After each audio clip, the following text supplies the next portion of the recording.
Hello, welcome back. Let's get started. When most people shop for a new or used vehicle, they focus almost entirely on the engine horsepower, reliability, fuel economy, and mileage. But one of the most expensive and overlooked decisions is sitting right behind that engine. The transmission. You can have a great engine that runs forever, but if it's paired with a problematic transmission, that's where the real cost, frustration, and regret show up. Transmission failures are among the most expensive repairs owners face, and many are tied to known design limits and recurring failure patterns that buyers never hear about before they sign the paperwork. That's why knowing what transmission is in the vehicle you're buying matters just as much as knowing the engine. In this video, we're going to break down the most common GM automatic transmissions used in trucks and SUVs, the real-world problems they are known for, and how they compare over time. This is not about brand loyalty or internet arguments. It's about understanding design limits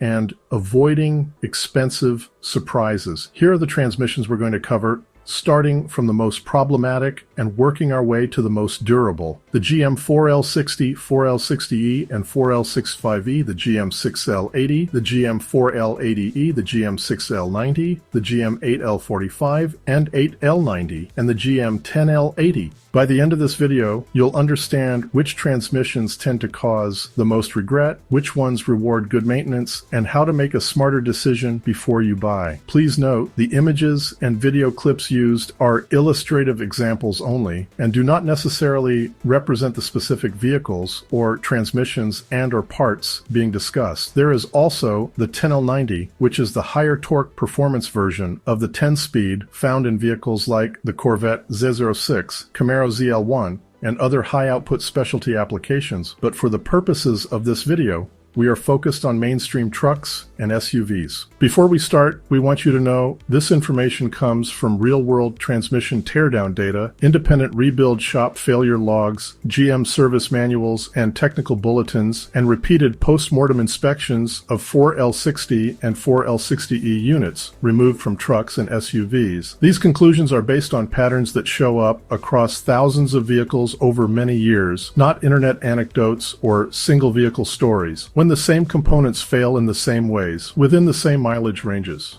across different platforms, that stops being opinion and becomes mechanical reality. With that said, we're going to start at the worst and work our way to the best performing transmission GM produced and the vehicles they came in, starting with the worst. The worst here in our group are the GM 4L60, 4L60E, and 4L65E transmissions. These are three different names used across different years, but they all share the same core design limits. Well, that's why they sit together at the bottom of this list. If you own a GM truck or SUV from the late 1990s through the mid-2010s, there is a high chance one of these transmissions is under it. Let's break them down clearly, one by one. First, the 4L60. The 4L60 is the early, non-electronic version of this transmission. It dates back to the 1990s and was used before full electronic control became standard. It was designed for lighter vehicles and modest torque levels. When installed in smaller SUVs or cars, it could survive. But once GM began putting this design behind V8 engines in heavier platforms, the limits showed quickly. Heat management was weak, clutch capacity was marginal, and there was very little tolerance for towing or sustained load. The 4L60 established the baseline problems that followed this design for decades. Next is the 4L60E. The E simply means electronic control. Internally, this transmission is still the same basic unit as the 4L60. GM used the 4L60E everywhere. Silverado 1500, Sierra 1500, Tahoe, Suburban, Yukon, Escalade, vans, and midsize SUVs. This is where the damage was done. The transmission did not get significantly stronger, but vehicle weight and torque kept increasing. It works when new. It works when lightly driven, but it is not forgiving once heat, weight, or towing enter the picture. This is the version that burned the most owners simply because of how widely it was used. Now, the 4L65E, which is where confusion usually starts. The 4L65E is not a new transmission design. It is a reinforced 4L60E, not a step into a heavier class. GM strengthened a few internal components, a stronger input shaft, improved planetary gear sets in some applications, minor internal hardening changes. These upgrades helped it survive higher performance use, especially in cars like the Corvette and Trailblazer SS. What GM did not change is the part that matters. The case stayed the same.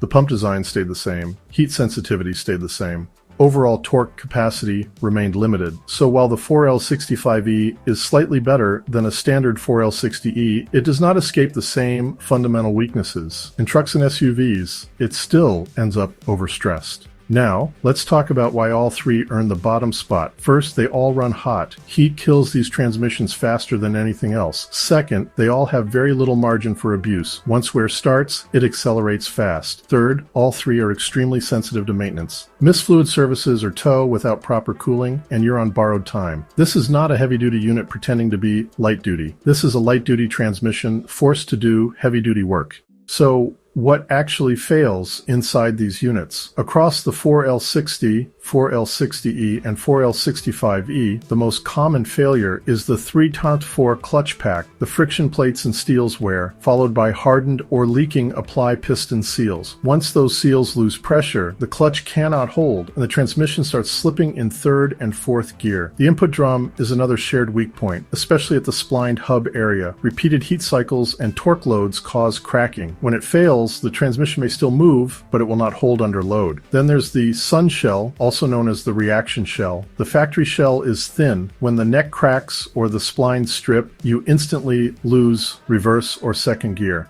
This is one of the most common tow truck failures across all three versions. The torque converter clutch fails in stages. First, the friction material breaks down. Then the TCC apply valve in the valve body starts sticking. Once debris circulates, it contaminates the pump valve body and clutch circuits. Valve body wear is predictable. The pressure regulator valve, TCC regulator valve, and shift valve bores wear over time. This causes low line pressure, harsh shifts, delayed engagement, or gear hunting that feels electrical, but is actually hydraulic wear. Heat also damages the pump bushing and pump vanes, reducing fluid volume and pressure. Once pump efficiency drops, every other component downstream suffers. Now, let's separate what can be upgraded from what cannot. Some weaknesses can be improved. The sun shell can be upgraded with a hardened aftermarket unit, reducing the risk of losing reverse or second gear. The 3-4 clutch pack can be strengthened with additional clutches, upgraded friction materials, and improved apply pistons. This helps, but only if heat is controlled. The servo system can be upgraded to improve band apply force. Valve bodywear can be addressed with sleeved bores and upgraded regulator valves.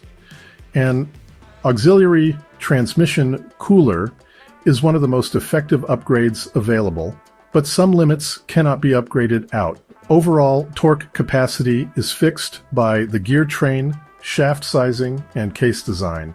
Pump volume is marginal when hot. Case flex and thermal sensitivity cannot be changed. No internal upgrade turns any of these into a true heavy-duty transmission. So when do these typically fail? Most failures occur between 90,000 and 140,000 miles. And once slipping starts, the window to save it closes fast. Vehicles that tow, idle in traffic, or see heavy city driving often fail much sooner.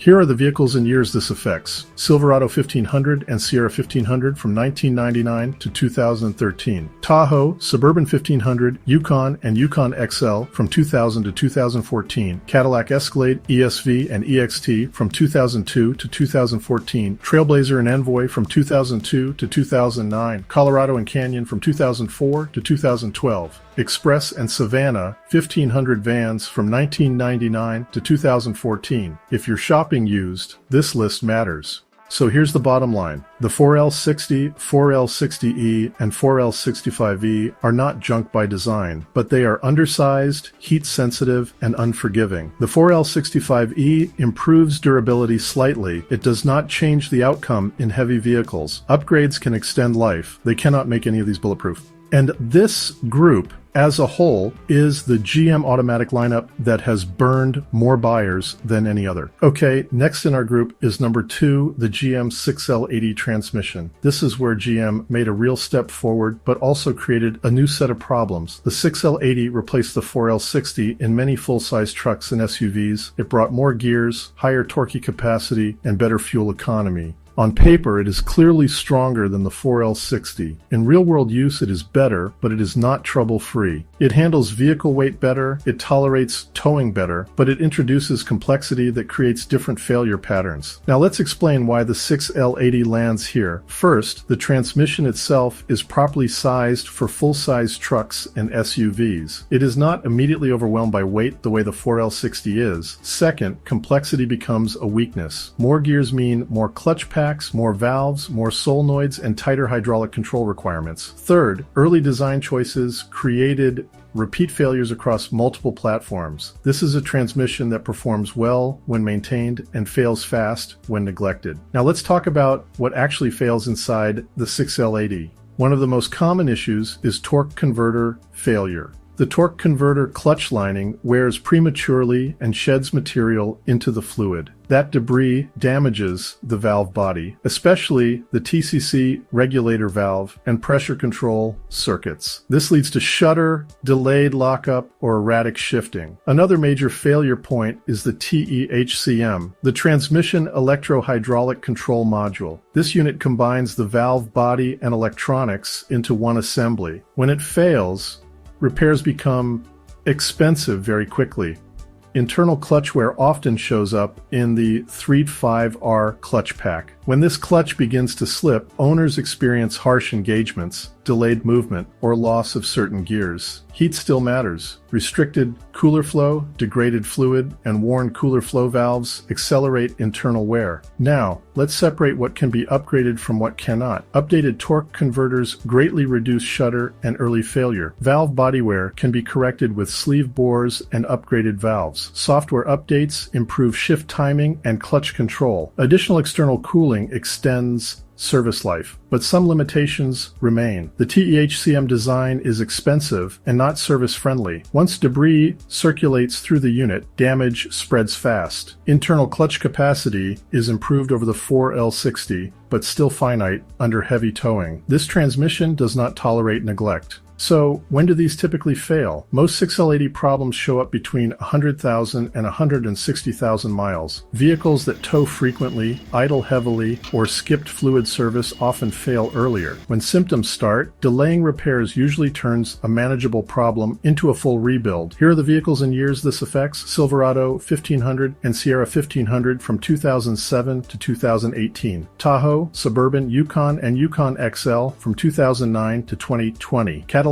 Escalade, ESV, and EXT from 2009 to 2020. Camaro SS from 2010 to 2015. Corvette from 2006 to 2013. Express and Savannah vans from 2009 to 2019. If you own one of these, maintenance history matters. So here's the bottom line. The 6L80 is clearly better than the 4L60, but it is not the solution many people think it is. It rewards maintenance and good cooling. It punishes neglect and contaminated fluid. For most drivers, it is usable and serviceable. For heavy towing and long-term neglect, it becomes risky. Next in our list is where GM finally starts to get closer to a truly durable design. Okay, next in our group is number 3. The GM 4L80E transmission. This is where the conversation changes. The 4L80E was not designed as a light-duty transmission. It was built from the start for heavy vehicles, high torque, and sustained load. It is based on the proven TH400 architecture, which was already used in commercial and military applications. Compared to the 4L60 and even the 6L80, this transmission is in a different durability class. It is larger, it is heavier, and it was never meant to chase fuel economy numbers. Now let's explain why the 4L80E ranks here. First, the 4L80E has real torque capacity. The gear train, shafts, and clutch packs are physically larger and stronger. Second, heat tolerance is significantly better. This transmission does not collapse when temperatures rise the way lighter units do. Third, the design is simple and proven. Fewer gears, fewer clutch events, and less software intervention. This is a transmission built to work, not to impress on paper. Now let's talk about what actually fails inside the 4L80E. Failures are far less frequent, but they do happen. The most common wear item is the forward clutch pack, especially in high mileage units. Over time, friction material wears like any mechanical component. The overrun clutch can fail under repeated high-load downshifts or aggressive driving, causing harsh downshifts or drivability complaints. The torque converter clutch can wear, but it typically fails much later than in lighter transmissions. Valve body wear still exists, mainly in the pressure regulator valve and shift valves, but it progresses slowly and predictably. Heat-related failures are usually the result of external issues like blocked coolers or severe towing abuse, not internal design limits. Now let's separate what can be upgraded from what cannot. The 4L80E responds very well to upgrades. Clutch packs can be strengthened. Valve body components can be upgraded. Torque converters can be selected for specific use cases. Proper cooling dramatically extends service life. There are very few hard limits. The size, weight, and parasitic loss are fixed. Fuel economy will never be its strength, but durability is. So, when do these typically fail? Well-maintained units often exceed 200,000 miles, and many go far beyond that. Failures under 150,000 miles are uncommon unless the vehicle was abused or poorly maintained. When issues do arise, they usually develop slowly, giving owners time to respond. Here are the vehicles and years this affects. Silverado 2500 and 3500 from 1991 to 2010. Sierra 2500 and 3500 from 1991 to 2010. Suburban 2500 from 1991 to 2013. Express and Savannah 2500 and 3500 vans from 1996 to 2017. Hummer H1 and H2 in certain configurations. You see a 4L80E behind a gas or diesel engine. It was put there for a reason, so here's the bottom line. The 4L80E is not refined, it is not efficient, but it is durable. For owners who value longevity over fuel economy, this is one of the best transmissions GM ever built. Next in our list is where modern designs try to balance strength with efficiency. Okay, next in our group is number 4, the GM 6L90 transmission. This is where GM took the lessons from the 4L80E and applied them to a modern platform. The 6L90 was designed specifically for heavy trucks, commercial use, and high torque applications. It is not just a slightly upgraded 6L80. Internally, it is built stronger in every area that matters. This transmission exists because the 6L80 was not enough for heavier platforms. Now let's explain why the 6L90 ranks here. First, the 6L90 has substantially higher torque capacity than the 6L80. The gear train, shafts, and clutch packs are physically larger and more robust. Second, thermal management is significantly improved. This transmission handles sustained heat and towing loads far better than lighter 6-speed units. Third, while it uses modern electronic control, the internal design avoids many of the early durability problems seen in lighter 6-speed transmissions. This is a transmission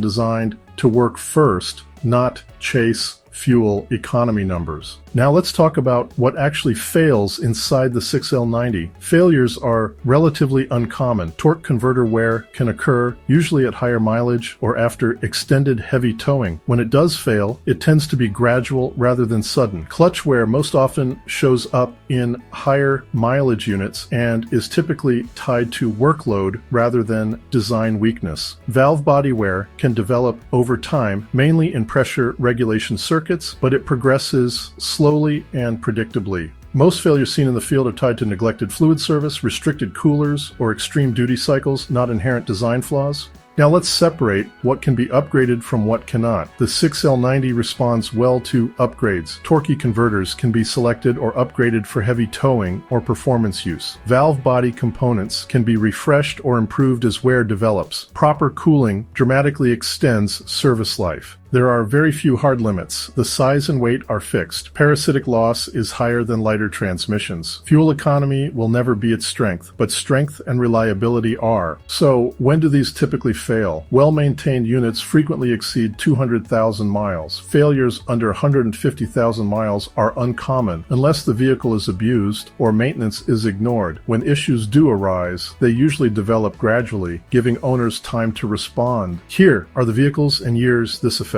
Silverado 2500 and 3500 from 2007 to 2019. Sierra 2500 and 3500 from 2007 to 2019. Express and Savannah 2500 and 3500 vans from 2007 to 2020. Certain high torque commercial and specialty configurations. If you see a 6L90, it was selected for strength. So here's the bottom line. The 6L90 is not light. It is not refined, but it is extremely durable. For heavy-duty trucks and long-term ownership, this is one of GM's best modern automatic transmissions. Next in our list is where things become controversial. Okay, next in our group is number 5, the GM 8L45 and 8L90 transmissions. This is where GM pushed hard for fuel economy, tighter gear spacing, and smoother on-paper performance. The 8-speed transmissions were designed to feel refined and efficient, especially when new. In real-world ownership, they developed a very different reputation. This is not a strength problem. This is a control and durability problem. Now let's explain why the 8-speed transmissions land here. First, GM used aggressive torque converter clutch strategies to improve efficiency. That decision created repeated shudder and drivability complaints. Second, once problems begin, they tend to spread quickly through the unit. Third, these transmissions are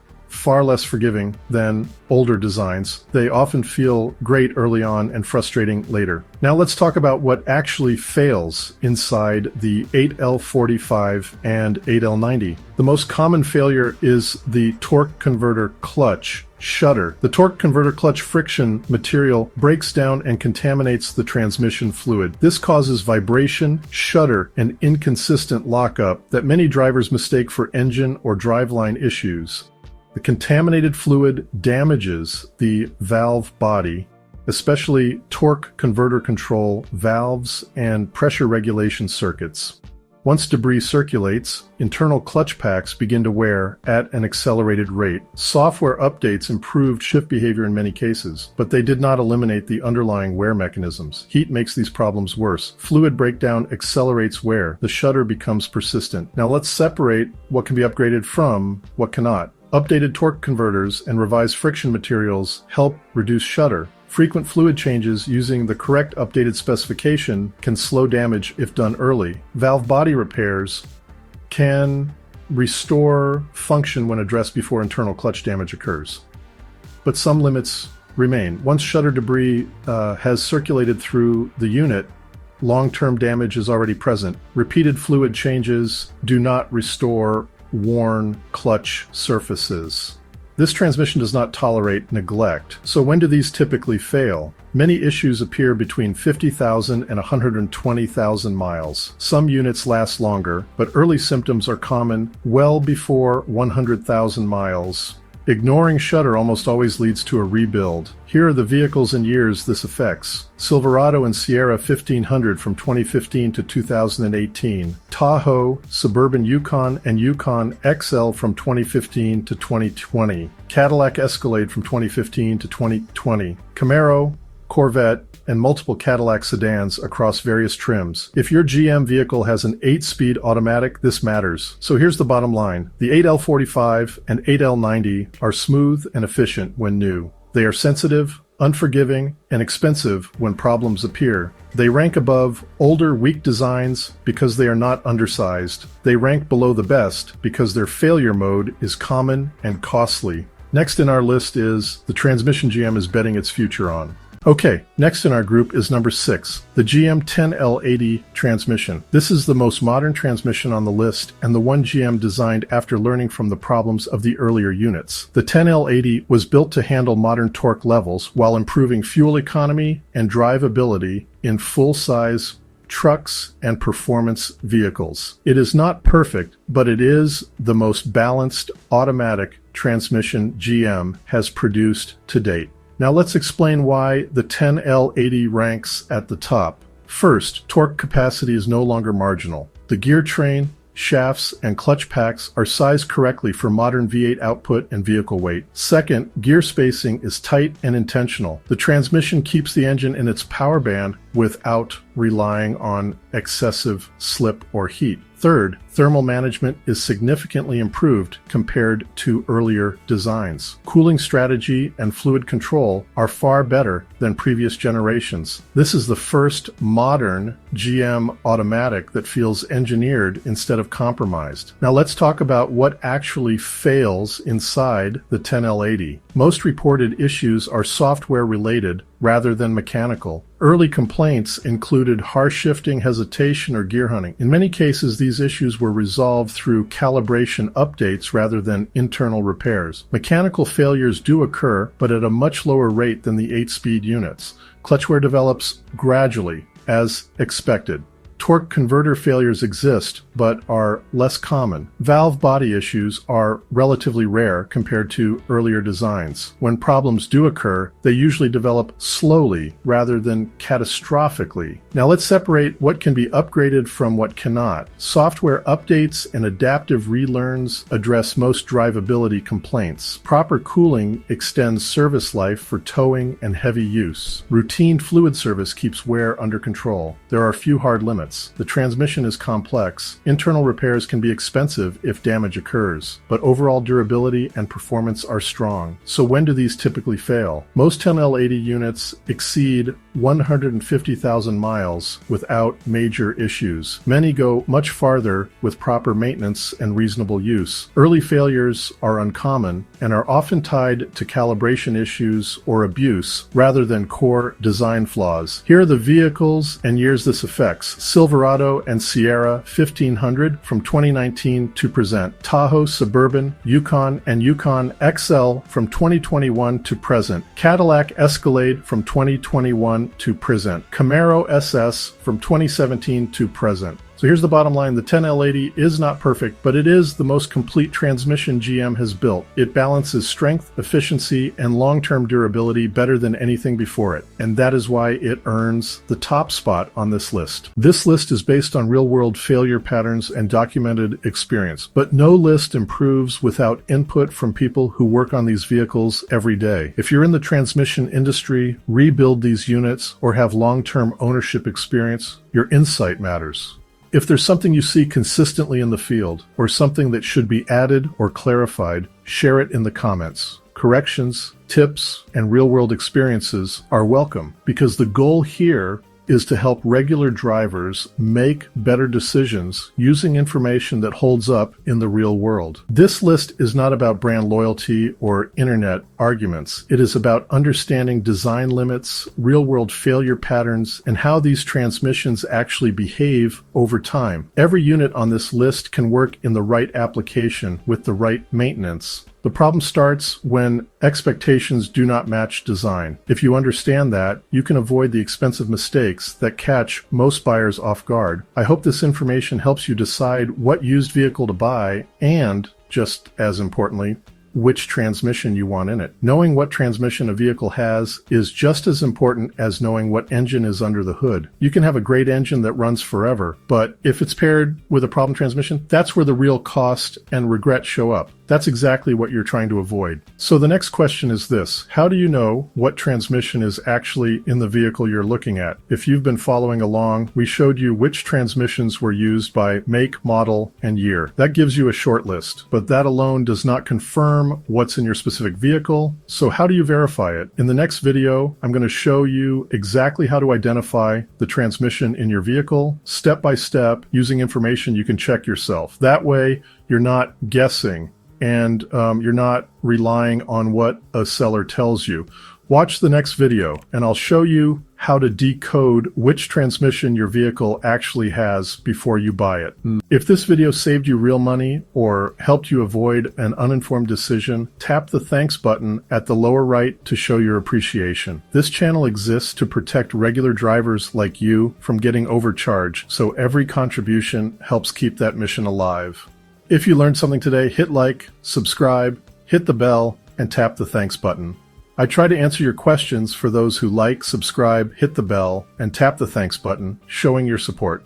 Share your experience in the comments. This is Not So Fast, helping you keep more money in your pocket and reminding you to stay sharp, stay informed, and never get pushed into a repair. I will see you in the next video. Okay, until then, I will see you at my next video.